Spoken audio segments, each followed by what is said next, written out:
जय श्री राम। भगवान श्री गणेश जी, माता सरस्वती जी, माता लक्ष्मी जी को प्रणाम करते हुए, भगवान भोलेनाथ के चरणों में शीश नवाते हुए और सभी गुरुजनों का आशीर्वाद लेते हुए आप सबका सनातन ज्ञान की गंगा में पुनः हार्दिक अभिनंदन करते हैं। फागुन मास महीना चल रहा है और ये फागुन मास कृष्ण पक्ष जो है भगवान भोलेनाथ को समर्पित है, इसलिए भगवान भोलेनाथ के स्तुति करते हैं। एक लाइन है, कर्पूर गौरम करुणावतारम संसार सारम भुजगेन्द्रहारम, कर्पूर गौरम करुणावतारम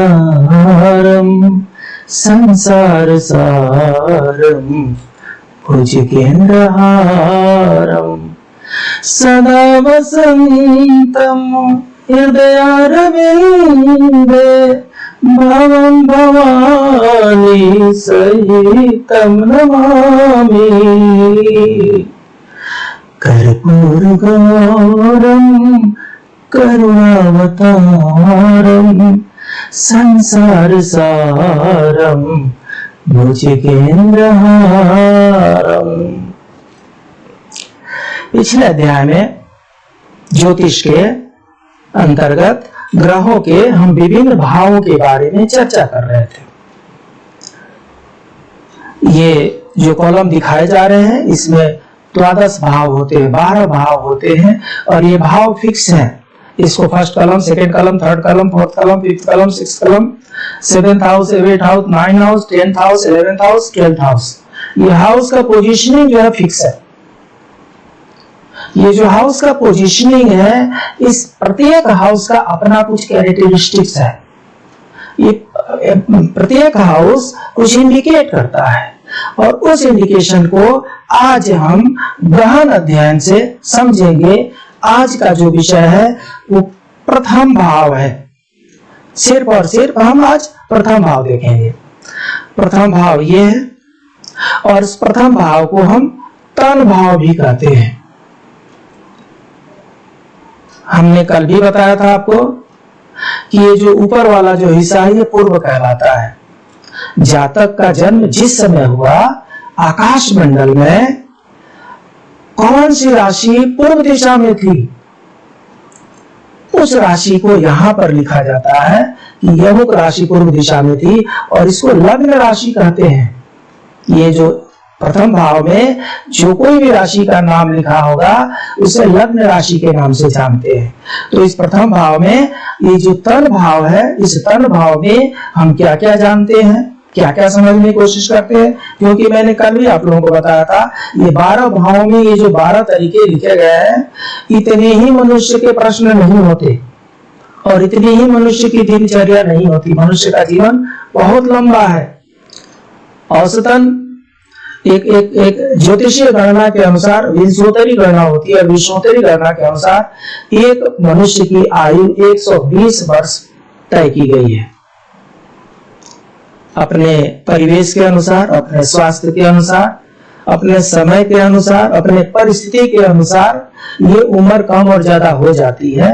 लगभग एवरेजली 120 साल का उम्र बनाया गया है।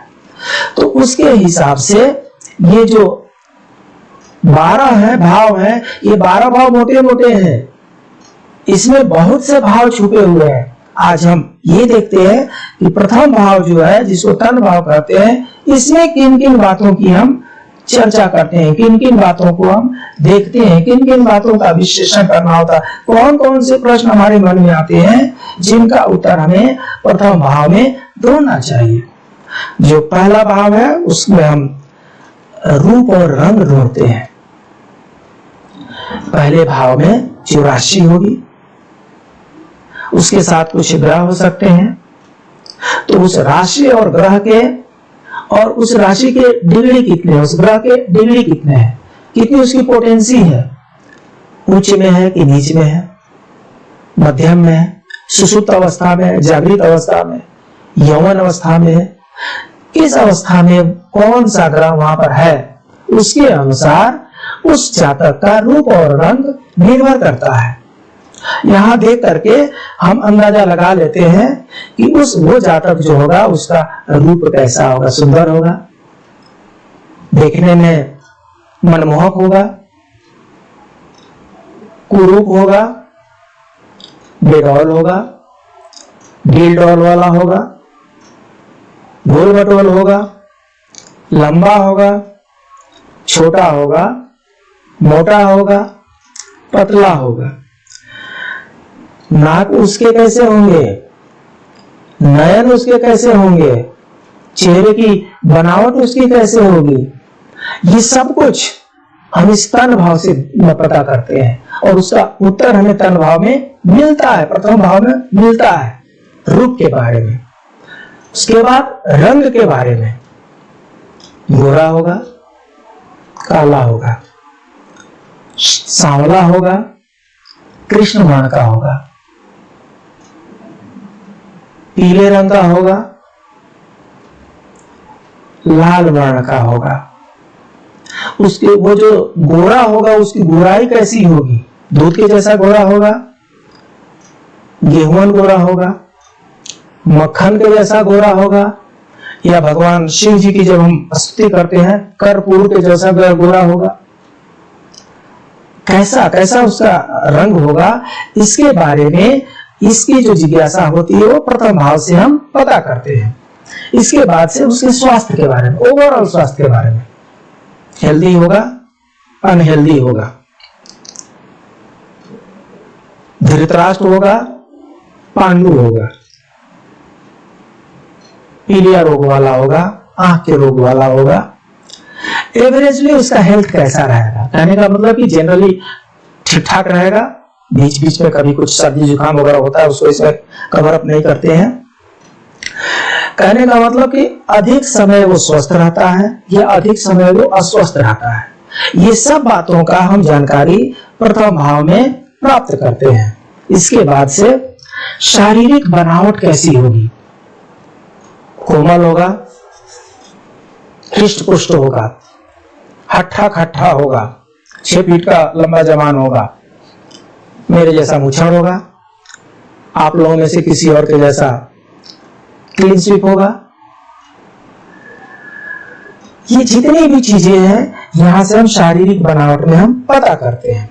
उसके बाद से उसका स्वभाव कैसा होगा, शांत स्वभाव का होगा या उग्र स्वभाव का होगा, क्रूर होगा या दयालु होगा, यशस्वी होगा या अपयशी होगा, बात बात पर खींच जाने वाला होगा या खुश रहने वाला होगा, दुखी आत्मा होगी या खुश मिजाज होगा।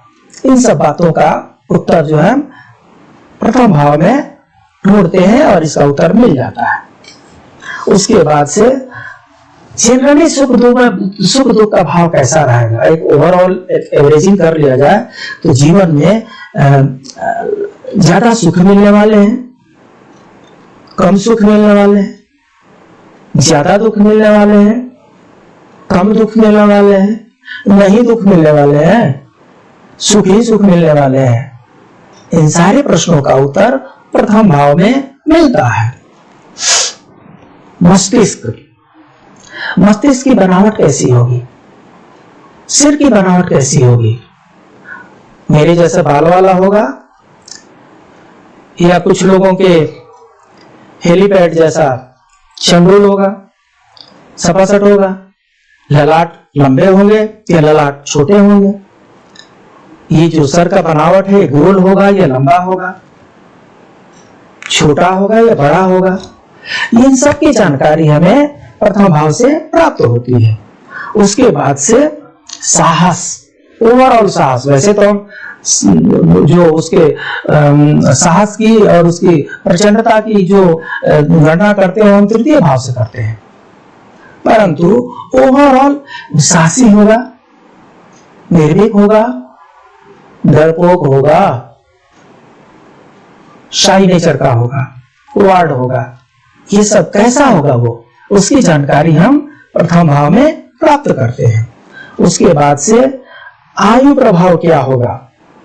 वैसे आपको कल हम बताए थे कि आयु की गणना 8वें भाव से की जाती है, अष्टम भाव से की जाती है, परंतु यहां पर ये देखते हैं कि एवरेजली इनका आयु कैसा रहेगा। ये यहाँ पर बहुत कुछ डिपेंड करता है, वेरी करता है। यहाँ पर एवरेजली ये मनुष्य जो है, ये जातक है, कितनी आयु लेकर के ये पैदा हुआ है, उसका हम यहाँ पर कैलकुलेशन करते हैं।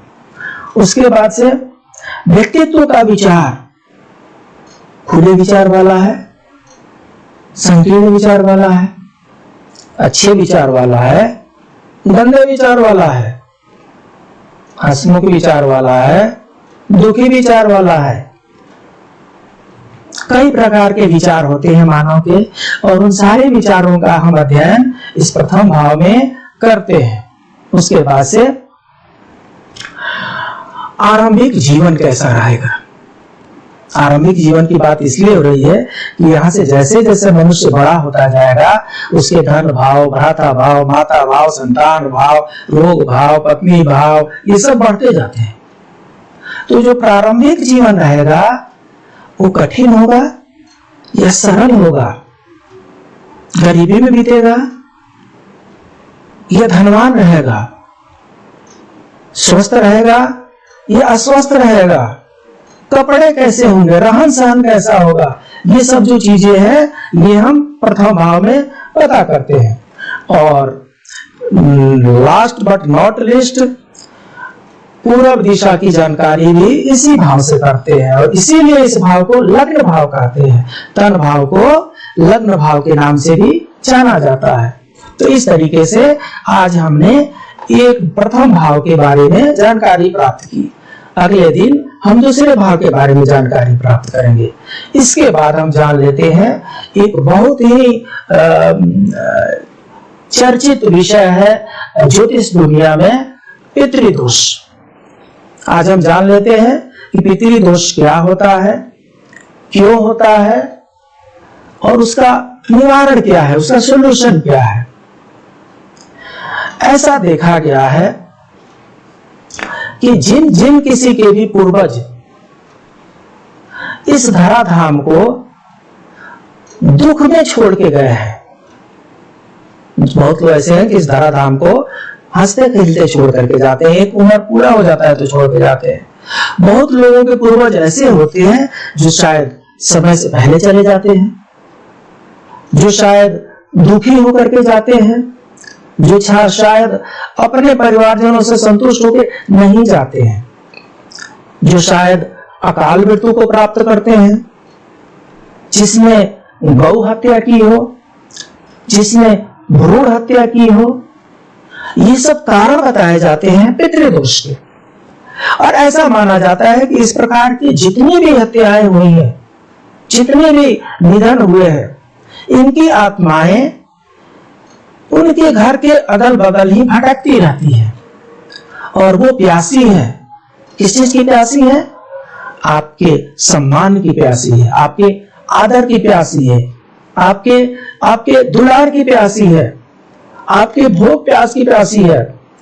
वो देख रहे हैं कि हमारी पीढ़ी, हम इतना कुछ करके गए, सारा कुछ त्याग करके गए, और जितना हम त्याग करके गए थे, हमारे लिए हमारी पीढ़ी कुछ कर भी रही है कि नहीं, हमारे बारे में हमारी पीढ़ी कुछ सोच भी रही है कि नहीं, हमारे मोक्ष के बारे में ये कुछ चिंतित है कि नहीं। और जब जब ये पूर्वज चिंतित होते हैं, तब तब पितृदोष जो है अपना प्रचंड रूप ले लेता है, और वो सबको पता चल जाता है। जब पितृदोष होगा तो घर में कलह हो जाएगा, घर में शांति नहीं रहेगी, पुत्र पिता का बात नहीं मानेगा, पत्नी पति की बात नहीं मानेगी, और इसी तरीके से बाकी जितने भी संबंध हैं वो भी मधुर नहीं रहते हैं। ऐसा भी देखा गया है कि कई बार बनते बनते काम बिगड़ जाते हैं। ऐसा भी देखा गया है कि बहुत से मेहनत किए और उसका कुछ लॉजिकल सॉल्यूशन नहीं निकल पाया, और मेहनत करने के बाद भी सफलता प्राप्त नहीं हो सकी। तो ऐसे ऐसे अनगिनत चीजें दिखाई पड़ती हैं। बाल बच्चों के विवाह में अनायास देरी होती जाएगी। अगर बाल बच्चों के विवाह हो भी गए, चाहे स्वयं के भी विवाह हो गए, एक तो स्वयं के विवाह में भी देरी होती चली गई, अगर स्वयं के विवाह हो भी गए तो दाम्पत्य जीवन में खटखट पटपट होती रहेगी, सुखी दाम्पत्य जीवन नहीं बीतेगा। ऐसा भी हो सकता है कि आय ही न बढ़े, और ऐसा भी हो सकता है कि आय घटने लगे, ऐसा भी हो सकता है कि आय एकाएक ठप पड़ जाए, और ऐसा भी हो सकता है कि आय आने से पहले ही खर्चे ने अपना रास्ता बना लिया हो। कहने का मतलब कि पता नहीं कौन कौन सी मुसीबतें लेकर के ये पितृदोष आ जाता है, और इसीलिए हम सब पितृदोष से डरते हैं। तो जो कुंडली है, इस कुंडली में ये तो हमने लक्षण बता दिया कि लक्षण कैसे होते हैं, जिससे हमें पता चल जाए कि पितृदोष है। कुंडली देख के हमें कैसे पता चलता है? कुंडली देखने के बाद से ये जो नवम भाव है, नवम भाव जो है ये भाग्य का भाव कहलाता है, ये पिता का भाव कहलाता है। पितृदोष मतलब पिता का दोष, चाहे अपने पिता का हो, चाहे पिता का पिता का हो, चाहे पिता का पिता का हो। पितृदोष मतलब पिता का दोष होता है, और पिता को जो कुछ भी तकलीफ दी है उसी से रिलेटेड ही पितृदोष है। और ज्योतिष में पिता का जो संबंध है वो सूर्य से होता है। इसका मतलब अगर कहीं भी सूर्य जो है नीच अवस्था में दिखाई पड़ जाए तो हमें समझ लेना चाहिए कि पितृदोष नजर आ रहा है। तो सूर्य नीच अवस्था में कब दिखाई पड़ेगा? जब उस पर कोई ग्रहण लगा दे। और सूर्य पर ग्रहण कौन लगाते हैं? राहु और केतु लगाते हैं। केतु का जो ग्रहण होता है वो अल्पकालिक होता है, राहु का जो ग्रहण होता है वो पूर्ण ग्रहण होता है। तो ज्योतिषीय गणना के अनुसार जिस किसी भी भाव में सूर्य के साथ राहु बैठ गए और उन्होंने सूर्य ग्रहण लगा दिया, पितृदोष हो गया, तो वहां से उबर नहीं पाएंगे। सूर्य यहां पर नीचे हो गए हैं, और सूर्य अगर दब गए तो व्यक्तित्व का निखार बंद हो गया, प्रगति बंद हो गई, प्रोग्रेस बंद हो गया, नौकरी के रास्ते बंद हो गए। इसकी विशेष स्थिति जो होती है वो नवम भाव में होती है। नवम भाव जो है भाग्य का भाव है, पिता का भाव है। तो नवम भाव में सूर्य और राहु अगर एक स्थान पे आ गए तो इनके एक स्थान पर आते ही पितृदोष समझ में आने लगता है। और ये पितृदोष जो है, ये राहु जो है ना, राहु के पास इतनी क्षमता है कि सारे दुखों को एक साथ भी ला सकते हैं। ये राजा को रंक बना सकते हैं। दो अंबानी भाइयों में से एक को मुकेश अंबानी तो दूसरे को अनिल अंबानी भी बना सकते हैं। तो राहु में ये बड़ी विलक्षण प्रतिभा है। वो राजा को रंक भी बना सकते हैं और रंक को राजा भी बना सकते हैं। जब पितृदोष होगा तो राजा को रंग ही बनाते हैं वो। इसलिए पितृदोष से बचने का हमें उपाय सोचना चाहिए। तो इस पितृदोष से बचने का सबसे सीधा साधा उपाय यह है कि अमावस्या, हर महीने की जो अमावस्या होती है उसका गहरा संबंध होता है पिता से। गहरा संबंध क्यों होता है? क्योंकि जो पितृदोष होता है उसमें राहु द्वारा सूर्य को ग्रसित कर लिया गया है। प्रैक्टिकली अगर देखा जाए तो दिन में सूर्य दिखाई पड़ते हैं, और सूर्य के प्रकाश से रात में चंद्रमा चाहे एक घड़ी के लिए दिखाई पड़े, चाहे 15 घड़ी के लिए दिखाई पड़ते हैं। अमावस्या वो दिन होता है, अमावस्या वो रात होती है। अमावस्या के दिन में सूर्य दिखाई पड़ते हैं। अमावस्या वो रात होती है जिस समय न सूर्य होते हैं न चांद होते हैं। और जब सूर्य और चांद दोनों नहीं हो, वो जो समय होता है वो पितरों का समय होता है। और उस समय अगर आप पितरों के लिए पूजा पाठ करते हैं तो वो पितरों की शांति के लिए बड़ा ही सटीक कार्य करता है। अमावस्या के दिन संध्या काल में पितरों के नाम हवन करें, पितरों के नाम दान करें, पितरों के नाम ब्राह्मण भोजन करवाएं, पितरों के नाम गौ माता को आहार दें, पितरों के नाम कौआ को खिलाएं, चिल को खिलाएं, कुत्ते को खिलाएं। इससे पितृदोष समाप्त माना जाता है। ये होता ये है कि जो निगेटिव एनर्जी है, ये सब उपाय करने से negative energy is converted into positive energy. वो नुकसान होना बंद हो जाता है, तो अपने आप पॉजिटिव चीजें होने लगती है। इसके अलावा पीपल का वृक्ष जो है, पीपल के वृक्ष के पूजा करने से, अमावस्या के दिन दूध का खीर बना करके पितरों को अर्पित करने से भी इस दोष में कमी होती है।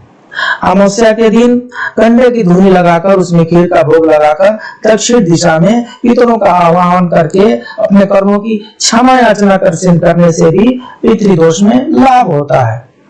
सूर्योदय के समय में किसी आसन पर खड़े होकर के सूर्य को निहारते रहिए, गायत्री मंत्र का जाप करते रहिए, उससे भी पितृदोष दूर होते हैं।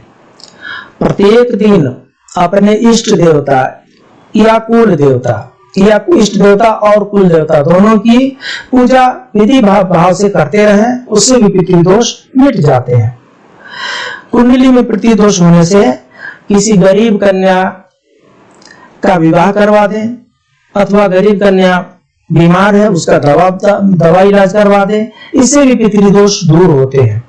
ब्राह्मणों को प्रतीकात्मक रूप से गोदान करने से, प्रतीकात्मक गोदान का मतलब ये होता है, पहले के लोग गौ दान करते थे, गाय, दूध वाली गाय को दान करना होता है, बिना दूध वाली गाय को, हटेरा गाय को, इसको दान नहीं करते हैं।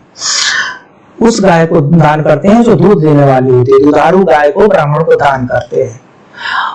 अगर वैसा नहीं हो पाए तो उसके बदले में जो कुछ भी आप धन दीजिए, कि हम ये गौदान के रूप में इतना धन हम आपको दे रहे हैं, उसको प्रतीकात्मक गोदान के नाम से जाना जाता है। गर्मी में आप देखे होंगे कि लोग पानी पिलाने की व्यवस्था करते हैं, रास्ते में लोगों को पानी पिलाने के लिए शीतल जल की व्यवस्था किया जाता है। इनसे भी पितृदोष शमन होता है। पीपल का पेड़ 24 घंटा ऑक्सीजन देता है, पितरों का वास होता है। बरगद का पेड़ भी आध्यात्मिक रूप से बहुत ही उत्तम है, इनका आप पेड़ लगा सकते हैं, भगवान विष्णु का जाप कर सकते हैं, भगवत गीता का पाठ कर सकते हैं, इससे भी पितृदोष में कमी आती है। पितरों के नाम गरीब विद्यार्थियों की मदद कीजिए। जो भी दिवंगत परिजनों के नाम है उनके नाम पे अस्पताल, मंदिर, विद्यालय, धर्मशाला आदि का निर्माण करवाने से भी पितृदोष से लाभ मिलता है। इसलिए प्रयत्न कीजिए।